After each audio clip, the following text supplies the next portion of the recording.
नमस्कार साथियों, स्वागत आप सभी का एक बार फिर से हिंदी व्याकरण की ऑनलाइन कक्षा में अपनी कलम अपनी आवाज चैनल के साथ। दोस्तों, हमारी बात चल रही थी संधि। संधि में हमने स्वर संधि के पूरे 5 भेद पढ़ लिए हैं अलग अलग वीडियो के माध्यम से। उसके बाद में हमने व्यंजन संधि, उनको भी 5 भागों में पढ़ा। अनेक जो नियम थे 15-20 नियम, उनको आराम से पढ़ा। आज हमारा अगला टॉपिक है संधि का तीसरा भाग, तीसरा भेद, विसर्ग संधि। विसर्ग संधि से जितने भी आपके कंफ्यूज है, आज इस छोटे से वीडियो के माध्यम से पूरे दूर करने वाला हूं। आराम से देखिए, अंत तक देखिए। अगर आपने आराम से सही देख लिया एक बार इस वीडियो को, तो विसर्ग संधि से जो भी आपकी कंफ्यूज है, जो भी आपकी गड़बड़ी है, याद नहीं होता, मिक्स हो जाता है, सारे दूर हो जाएंगे। आराम से देखना है, ध्यान लगाकर देखना है। एक बार अगर समझ में नहीं है तो आप 2 बार देख लीजिए वीडियो, आराम से समझ में आएगा, ये मेरी गारंटी है। टॉपिक स्टार्ट करने से पहले मैं आपसे कहना चाहूंगा, अभी तक आपने इस चैनल को सब्सक्राइब नहीं किया तो कर लीजिए और बेल आइकन जरूर दबा लें, जिससे अगले वीडियो की सूचना आपके पास पहुंच जाए। वीडियो को लाइक करके सभी के साथ शेयर जरूर करें, जिससे सभी को फायदा हो सके। दोस्तों, हम शुरू कर रहे हैं विसर्ग संधि। उससे पहले हम वापस पीछे से स्टार्ट करेंगे कि संधि के कितने भेद हैं? 3। पहला कौन सा? स्वर संधि। कौन सा है? स्वर संधि। दूसरा कौन सा है? व्यंजन संधि। और तीसरा आज पढ़ेंगे हम विसर्ग संधि। ठीक है, 3 भेद। सबसे पहले हमने देखा संधि कहां होती है? 2 वर्णों में संधि होती है और वर्णों में कुछ परिवर्तन आता है, तो उसे कहते हैं संधि। स्वर संधि में वर्ण कौन कौन से मिलते हैं? दोनों तरफ क्या होते हैं? स्वर प्लस स्वर। वहां पर कौन सी संधि होती है? स्वर संधि। ठीक है। व्यंजन संधि में 3 प्रकार से वर्ण मिल सकते हैं। हमने देखा सबसे पहले स्वर के बाद में व्यंजन हो सकता है, स्वर के बाद में व्यंजन। फिर देखा व्यंजन के बाद में स्वर हो सकता है। उसके बाद देखा व्यंजन के बाद में क्या हो सकता है? व्यंजन भी हो सकता है। इस प्रकार व्यंजन संधि में 3 प्रकार से मिलते हैं और स्वर संधि में केवल 1 प्रकार से, स्वर प्लस स्वर। आज हमारा जो टॉपिक है विसर्ग संधि, उसमें वर्ण 2 प्रकार से मिल सकते हैं। या तो विसर्ग के बाद क्या हो? स्वर हो, या क्या हो?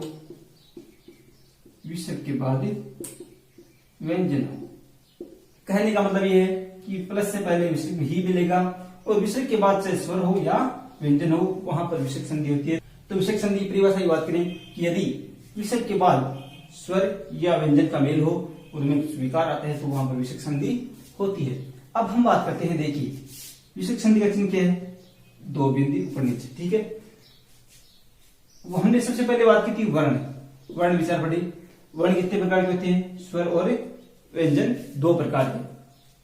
तो हम ये भी तो कह सकते हैं कि विसर्ग के बाद यदि किसी भी वर्ण का मेल हो, विसर्ग के बाद क्या हो? किसी भी वर्ण का मेल हो, वहां पर कौन सी संधि होती है? विसर्ग संधि। एक हम ये भी कह सकते हैं कि यदि विसर्ग के बाद, अब वर्ण कितने होते हैं हिंदी में? 44। कितने होते हैं? 44। तो विसर्ग के बाद 44 वर्णों का मेल हो, वहां पर क्या है? विसर्ग संधि होती है। अब बात करते हैं कि विसर्ग क्या है? विसर्ग होता है अयोग्य है। क्या होता है? अयोग्य है। एक तो विसर्ग, एक जो ऊपर बिंदु लगाते हैं अनुस्वार, वह भी क्या है? अयोग्य है। अयोग्य का मतलब क्या है? कि जिसको वहन नहीं कर सकता। किसको वहन नहीं कर सकता? व्यंजन। अनुस्वार और विसर्ग व्यंजन के बाद में नहीं आते, हमेशा स्वर के बाद में आते हैं। हमेशा स्वर के बाद में ही आते हैं। क्या? विसर्ग और अनुस्वार। तो हमें यह बात भी याद रखनी है कि विसर्ग से पहले हमेशा क्या मिलेगा हमको? स्वर। यह भी बात वेरी इंपॉर्टेंट है कि विसर्ग से पहले हमेशा क्या मिलता है? स्वर। और हमें इन 44 वर्णों का मेल करना है। तो अब विसर्ग संधि के जो भी अब नियम पढ़ेंगे, इन 44 वर्णों को मिला मिलाकर पढ़ेंगे। ठीक है। तो सबसे पहले हम देखेंगे कि यदि इन 44 वर्णों को मिलाना है, 44 वर्ण कौन कौन से, ये बात याद रखना है। 44 वर्णों में क्या क्या है? 11 तो क्या है? स्वर।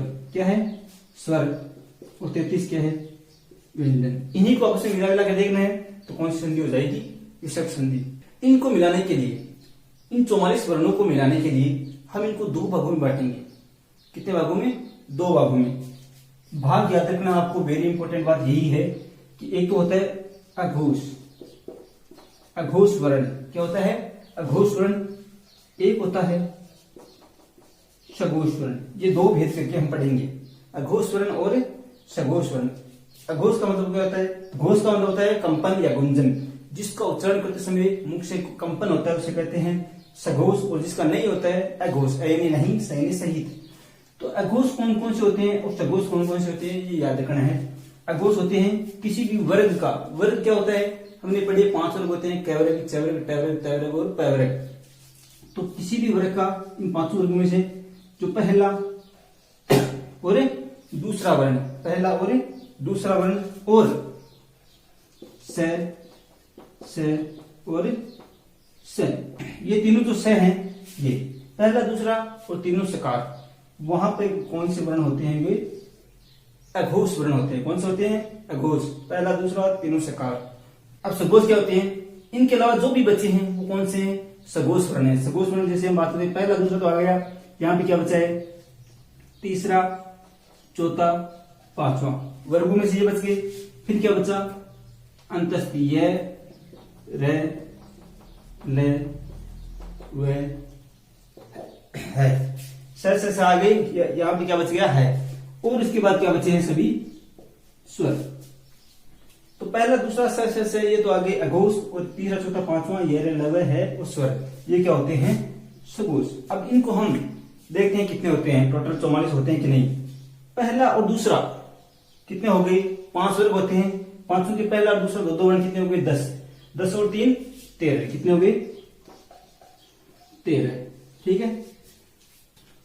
तीसरा चौथा पांचवा, 5 वर्ग के 3 3, कितने हो गए?